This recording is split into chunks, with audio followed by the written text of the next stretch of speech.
우리가 노력해도 되는 게 있고 아무리 노력해도 안 되는 게 있듯이 그거에 때가 부딪힌 여파에서 내 목소리가 세상하고는 통해서 그 자리에 계시는 것 같지만 그래도 타고난 뒷받침이 있었기 때문에 그 자리에 있는 거 아닌가. 그럼 자기 밥값은 원래 그릇은 찾아서 하고 있는 거지 남의 것을 수박 겉핥기로 하고 있는 건 아니다.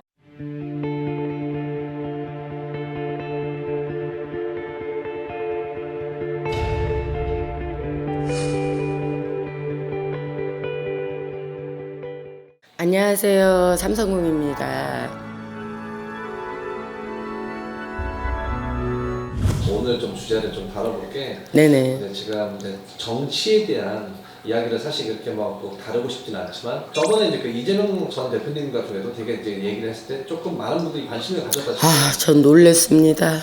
저는 지극히 개인적인 저의 성향과 개인적으로 보는 관망으로 내가 보는 이 판단 하에 얘기를 하는 것이 아니라 제가 제 직업에서 제 근본에서 바라보는 것들에 있어서 얘기를 하는 거였는데 어떤 분은 이제는 이재명에 내가 파로 가서 윤석열 대통령의 비하의 방송이 아니냐, 또 어떤 분은 이재명 그분에 대한 지지 발언이 아니냐.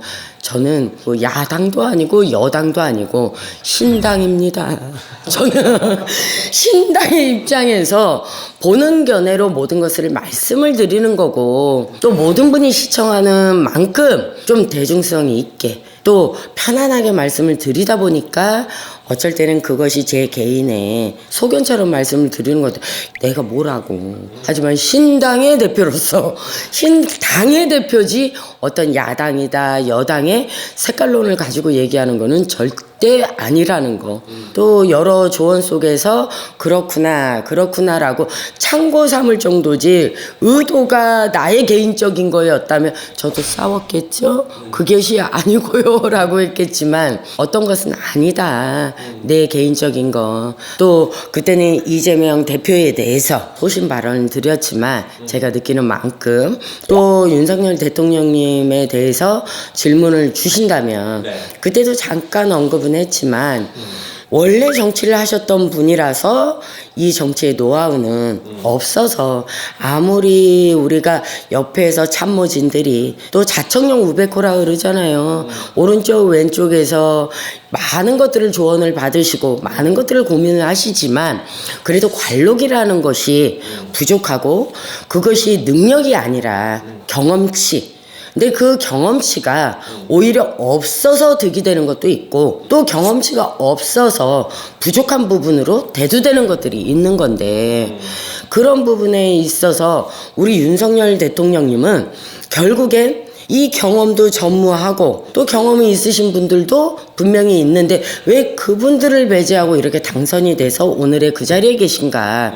이건 국민들의 마음이었다고 봐요. 그 결과물은 그만큼 새로운 바탕으로 살고 싶다. 새로운 세상에서 새로운 계기로 지금까지의 이런 많은 공약들 속에서 여당의 색깔과 야당의 색깔과 그래도 어떤 지론이 나의 삶의 기본 베이스에서 조금 낫겠지라는 거에 있어서 살아온 분들의 이런 쪽에 치우시다가 저런 아닌 건 아니다라고 소신껏 말씀하시는 저분이라면 우리의 이런 민생에 있어서 부족한 부분들 좀 채워야 되는 부분들 이런 것들을 10분 반영해서 하시지 않을까. 정치에는 관록이 중요하고 스펙이 중요한 게 아니라 맨발 벗고 뛰고 두 손 두 발 걷어붙이는 분이 우리 입장을 반영하지 않을까.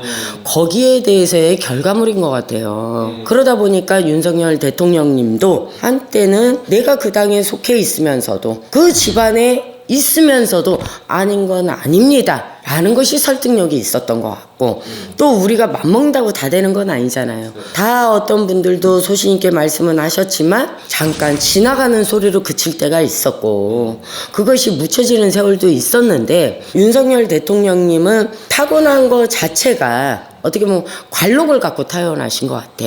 관자가 붙는다는 건 명예가 따라오는 건데 그 명예를 실질적으로 발휘하는 대통령의 자리는 명예로만 치부되는 것이 아니라 우리나라에서 제일 바쁜 분 아닐까요? 일복이 터지는 자리, 잘하고도 욕먹는 자리, 해도 끝이 없는 자리. 그러다 보니까는 결국에는 일복과 상관이 있는 거고 또 자식이 없으시잖아요. 결국에는 고독한 삶이 싫어하는 건데 가지를 뻗기보다 내가 지키고 가는 것들과 또 지킨 거에 대해서 내가 유지하고 가시는 분인데 결국에 그런 분이 나라에서 제일 바쁜 분으로 선출되신 게 아닌가.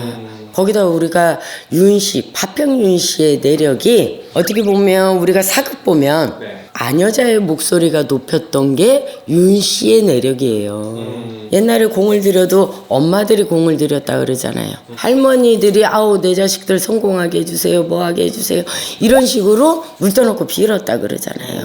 결국에는 그런 명예적인 관적인 사주가 어디서 들어왔냐, 또 그 관이 뒷받침된 게 어디였냐, 이런 내력들을 봤을 때는 결국엔 그 비빌 언덕 내 집안의 가문의 내력에서 한 번은 이름을 내고 나라의 일꾼으로서 일조를 하는 것이 이분의 사주대로 된 것이 아닌가. 우리가 노력해도 되는 게 있고 아무리 노력해도 안 되는 게 있듯이 그거에 때가 부딪힌 여파에서 내 목소리가 세상하고는 통해서 그 자리에 계시는 것 같지만 그래도 타고난 뒷받침이 있었기 때문에 그 자리에 있는 거 아닌가. 그럼 자기 밥값은 원래 그릇은 찾아서 하고 있는 거지 남의 것을 수박 겉핥기로 하고 있는 건 아니다. 다만 이분의 부분들이 결국에 모든 게 완벽한 건 없듯 동전에도 앞뒷면이 있잖아요. 좋은 면이 있으면 안 좋은 면도 따라오기 마련이거든요. 자식이 소생이 뒷받침이 된다면 그 또한 언덕인데 내가 외가지로 놓고 봤을 때는 빈약하다. 그건 결국에는 내부적으로 부족하다라고 해석할 수도 있거든요. 그럼 내부의 분열이 결국엔 이분한테 크게 단점으로 오는 거고 결국엔 분란이 크게 나도 내부적인 거에서 오히려 크게 분란이 나지 외부적인 건 이미 어느 정도의 울타리가 형성이 됐기 때문에 그거는 잘 모양새는 지켜지는 부분이 되겠지만 결국에 이 시끄러운 부분들의 야기가 되는 것은 내부적인 분열인 것 같다. 누군가 이렇게 돼서 뭐 비리를 발설을 하고 뭐를 해서 이런 걸 떠나서 내 가까운 측근으로부터가 오히려 더 화근이 되고 더 문제가 돼서 그런 것들이 내가 책임자로서 책임을 같이 동반하는 거에 있어서 나의 문제점까지 돼버리는 그런 것들이 결국에는 집안 싸움 하다가 오히려 지붕이 무너 내리지는 격이다. 참 오늘은 이제 약간 어떻게 보면 좀 민감한 얘기일 수 있는데 민감한데 이런 걸로 나를 도대체 왜 당의 색깔로 얘기를 하는 거면 나는 누구의 편도 아니에요. 그래도 우리가 그러잖아요. 큰 부자는 하늘에서 내고 나라님도 하늘에서 낸다. 그죠? 그럼 우리가 천지신명을 모셨다 그러잖아. 하늘도 받들고 땅도 섬기는 게 우리의 입장인데 하늘의 선택을 우리가 욕되게 할 필요 없고 그 또한 순리인데 다만 과정이 이러하겠다라는 얘기인 거지. 그분이 깜이 아니다 뭐다 누가 더 잘 된다 이런 것은 아니란 얘기죠. 근데 내년에가 10이라면 7대3 정도의 기대치만큼은 아니 될 것 같고 또 오히려 믿었던 사람한테는 같이 협력을 하는 줄 알았는데 오히려 이것이 큰 단점이 돼서 오히려 같이 책임을 질 수밖에 없는 이런 것들의 결과가 나오지 않을까. 오늘은 이런 식으로 제가 말씀을 드렸지만 이쪽이든 저쪽이든 하늘에서 냈다는 우리 윤석열 대통령님이 그 자리에서 굳건히 많은 사람을 또 이 나라를 지켜주시기 바라고 이 나라를 대표해서 굳건히 자부심으로 국위선양해 주시길 바라고 거기에 우리는 무궁하게 응원드리고 우리 국가가 하루라도 빨리 행복한 나라 편안한 나라 믿고 살아갈 수 있는 나라로 하루빨리 자리 잡았으면 좋겠고 모든 분들한테 잘 조언이 됐으면 좋겠습니다. 감사합니다.